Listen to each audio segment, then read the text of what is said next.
All right. Hello. Today I'm doing something a little bit different. A lot of people who know me personally know that I work the night shift, and sometimes I have a hard time adjusting my schedule. Especially this week, I only have one day off, so adjusting it was kind of hard. Ended up waking up.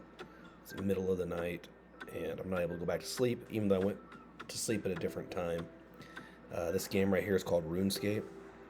It's something I've played since I was younger, intermittently since I've become an adult. But that being said, I think. Oh, sorry, I had a bug right there. Run over me. This is kind of something that alleviates some stress in my brain a little bit sometimes, where it's like, I'm bored, I don't know what to do. Like, my mind's just like, what do I do? Sometimes getting on here and playing helps. When I was a kid, I only had 30 minutes a day on this game, and it was really hard to level up, so I couldn't keep up with my friends that played. But I would do a lot of the easier skills, or like the ones that didn't take much effort, much like what I'm doing now, wood cutting, and just build my stats up and build my character up. This world is huge, especially when you become a member. It has quests you can do, has a community you can talk to, you can put things in chats, you can say hi to people, all kinds of cool things. My brain is having a hard time tonight sleeping, and I wanted to get up. I wanted to read. Sometimes, in order for me to focus, I have to multitask. If I'm doing the dishes or something, sometimes I listen to a podcast, or if I'm working out, I do the same thing. I try to get multiple things going at the same time. So tonight I wanted to, kind of mesh everything together in a study I was doing. I was actually reading Daniel 6 in the Bible. So I wanted to kind of go over that, why I did this really easy skill to maintain while I was reading. There's a lot of great things in the book of Daniel in the Bible. I really like the message it has, especially I think it's in chapter 5, the writing on the wall with the hand. I think it's very poetic and just gives you a lot of lessons you can glean. So today I want to start in Daniel 6. Let me get my bookmark out of this way so I'm not stop crushing. It pleased Darius to appoint 120 satraps to rule throughout the kingdom, with 3 ministers over them, one of whom was Daniel. The satraps were made accountable to them so that the king might not suffer loss. So he basically sets up a government, and he has these satraps to oversee the whole area, and he has administrators over the satraps. So for him, it's really easy to balance his government at this point. And he has Daniel, who is one of the exiles in Babylon, and Daniel's seen as wiser, and you'll see that. Now Daniel so distinguished himself among the ministers and the satraps by his exceptional qualities that the king planned to set him over the whole kingdom. So like, not only is he doing so well compared to the other individuals, but he's going to be put over even more. And that kind of rubs people wrong. In your life, there's sometimes where you're going to be recognized for some of your hard work, or anything you got going on, and people aren't going to be too happy about that at all. They're going to be upset, jealous. They might even try to set you up in some way, or they're going to get with your fellows around you and start like gossiping and trying to put you down. One of the best ways to respond, in my opinion, is just by not responding. Just continue to doing your work. Don't get down to that level. Don't, to the point where you're talking bad about them. When you're doing so well and you're recognized like that, you don't need to try to prove yourself. Just let your actions speak. You don't need to shut down what other people are saying. People like that typically end up harming themselves in the long run. So you can just kind of let them implode while you do what you're supposed to do. And you're going to see that's kind of Daniel's response for the most part. As a believer, I trust in God. I know that his plan is above everything, and that, by just trusting him and giving my burdens to him, if someone is talking bad about me, then I'm going to come to the Lord and give that to him and not stress out about, what I need to do to fix this. I don't need to do anything. I have a defender who justified me, who died for my sins. And whatever trials I go through, I'm going to give to God and walk as righteously as possible through it. Not always perfect. I fail a lot, but They're going to set this guy up over the whole kingdom, which is super cool. And people must have got wind of that, because at this, the administrators and the satraps tried to find grounds for charges against Daniel in his conduct of government affairs, but they were unable to do so. They could not find no corruption in him, because he was trustworthy and neither corrupt nor negligent. Finally, these men said, "We will never find any basis for charges against this man Daniel, unless it has something to do with the law of his God." And that's cool, because Daniel was so immersed in his relationship with God that they're like, we can't find no flaw in this man. He's not responding to anything we're doing. We can't find a way to set him up. We can't find any negligence. But if we are going to trip him up, it's going to be by getting him in the law of his God. Then he'll really have a problem. We can really nail him, because that's something even he won't deny, kind of thing. So they found a clever way to get him. Like, yep, we got him, boys. And they didn't want him. It's crazy. The people like that in their heart, these satraps and these other administrators, why don't they want Daniel above them? He's doing so well. He's not doing anything wrong. It's like they see it as an opportunity for power. They see it as an opportunity to do things their way. And some people want the world to burn. Some people are okay with the world burning as long as they can benefit from it. A lot of them play the part of the good guy or the whatever. It's kind of like when you get into a workplace and you have a couple different maybe managers or supervisors, and some of them really care about the job and try to do things to the best of their ability. Other people are like, well, I'm here for a paycheck and I just want to make the money. I really don't care about this place. And there's the type that go in there is like, I'm here because I'm the boss and everyone should be listening to me, and it's just a power trip. So people get into these positions for different reasons, but Daniel has gotten into this position with the mindset of he's going to do it properly, appropriately, and in proper relationship with his God. And that's another thing that's important. There's a part in the Bible where it's like, anything you do to the Lord. It's like, if I'm going to work, I'm working for the Lord, which means I'm going to put my best effort forward. I'm not going to get to the point where I'm going to be lazy or do something that's going to get me in trouble or do it on the expense of other people's back. If it takes a little bit of extra sacrifice for me to make this a better place, to make this a better environment, then I'm going to take it on me. It's not everyone else's responsibility to make it a better place, but as a man walking with God, it's now my place to try to make this a better place.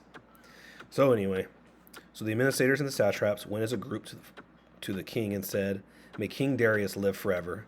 The royal administrators, prefects, satraps, advisors, and governors had all agreed that the king should issue an edict and enforce a decree that anyone who prays to any god or human being during the next 30 days, except to you, your majesty, should be thrown into the lion's den. That's crazy. Now, your majesty, issue the decree and put it in writing so that it cannot be altered, in accordance with the law of the Medes and the Persians, which cannot be repealed. So King Darius put the decree in writing. For King Darius, he was a conqueror, so this probably seemed like a pretty good idea, because he would unify everyone, because they would conquer people and they would put different people in different regions. So if they conquered an area, they might take previously conquered people and make them go live there, and they'd bring some of those people back to Babylon. So this is kind of like, everyone's in agreement. At least that's what they're saying. This is a good idea. This will help unify the people if everyone's praying to King Darius and worshiping King Darius. However, for someone like Daniel, that is against his walk, because he only worships God and he only prays to God. He doesn't pray to man. He doesn't worship man. He worships God. So they found kind of a trap that, one, not only strokes the ego of King Darius as someone who's not a believer and doesn't have the same limitations on self. I think a lot of times in Christian walks, we have to limit ourselves and learn how to tame our personalities, our desires. Like when you're getting compliments, it's really easy to be like, yeah, keep pouring those on and give it to me. Tell me more, and like maybe try to pry someone like, hey, tell me more. Give me a compliment, fish for it. See if you can get something out of it.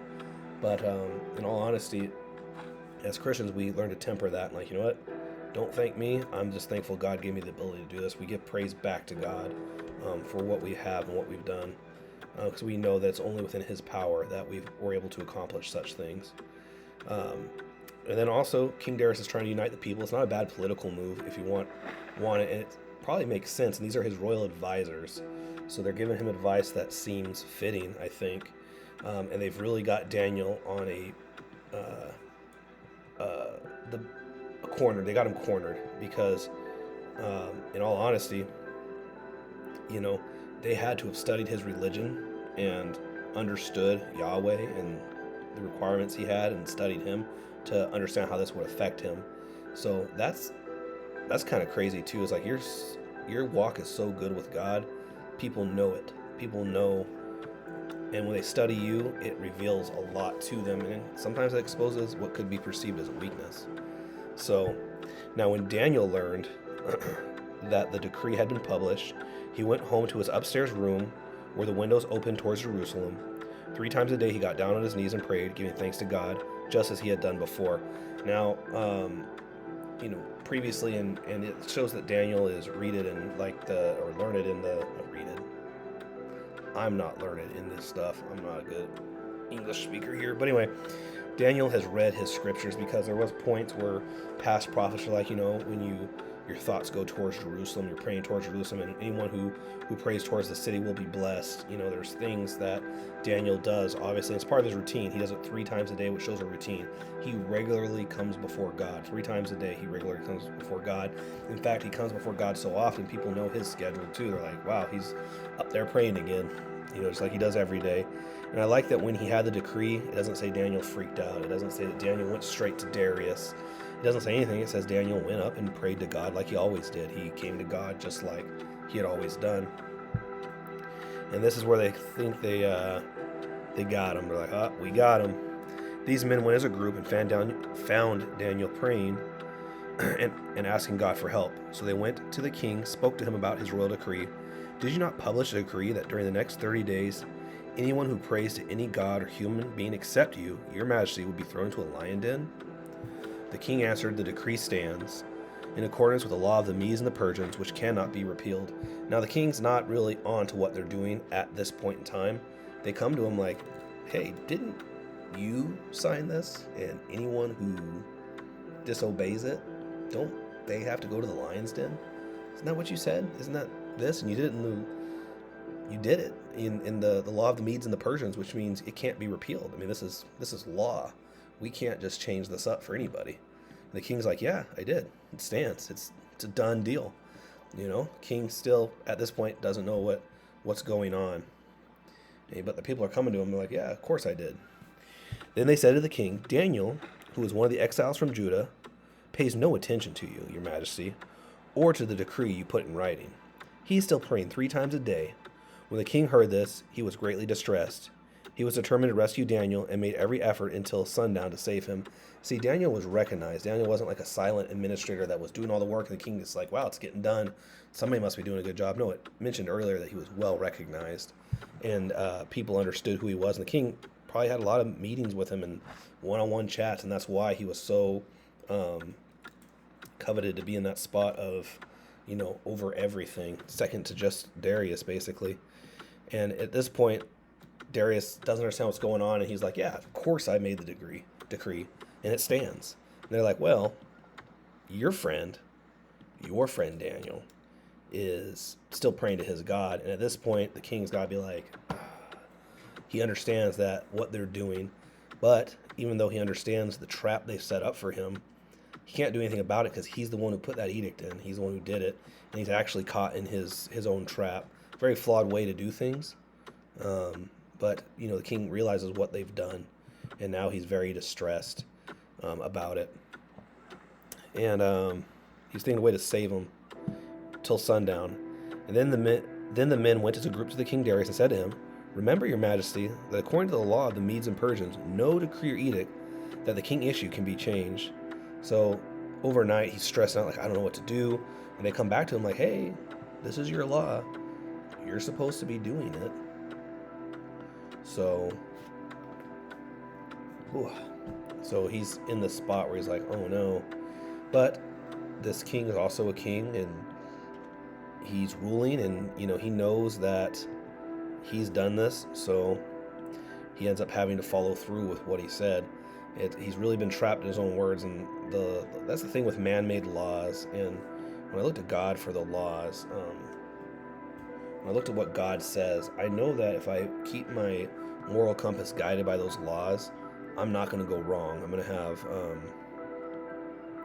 I'm going to have a complicated time maybe, but it's going to be a path that is set out, and I'm walking in a way that I know is right before God. And when God sets rules and you follow them, you're on the right path. So I know that in the end, everything's going to work out, even if it's a hard, rough path. When I start following my own made up rules and my own flesh and stuff, I can start getting myself in trouble. So God's rules, I have a clear path that I'm not going to get caught up on if I stick to what those true convictions lead me to. This right here, man-made, it's insane. And he's done it. So the king gave the order, and they brought Daniel and threw him in the lion's den. The king said to Daniel, "May your God whom you serve continually rescue you." So I like that King Darius thought all night as a way to save him. And in the end, he has to do it. But he has this one last thing. It's like, you know what? If there's anything that can save you, Daniel, may it be your God. He's seen Daniel's wisdom. He knows Daniel is praying to his God. He knows Daniel walks that way. So he's like, you know what, Daniel, may your God protect you. I'm going to have faith in your God too.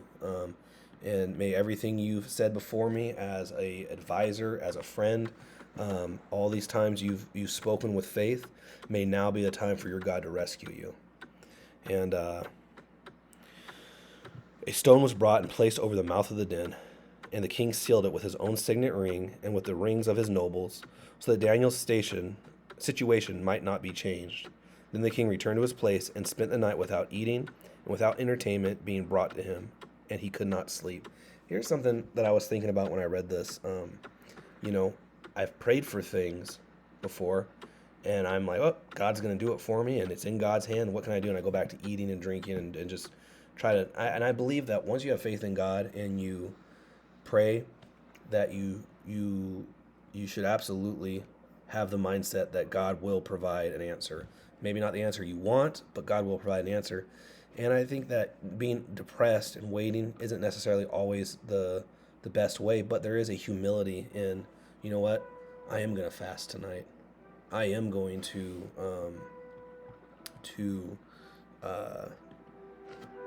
change my normal entertainment to something different. I'm going to stay away from TV shows. I'm going to stay away from the things I find pleasure in and really take this time to focus and to neglect my flesh of its wants in order to get a better spiritual connection and look to God and pray to God and take that time to really put thought into this situation in prayer.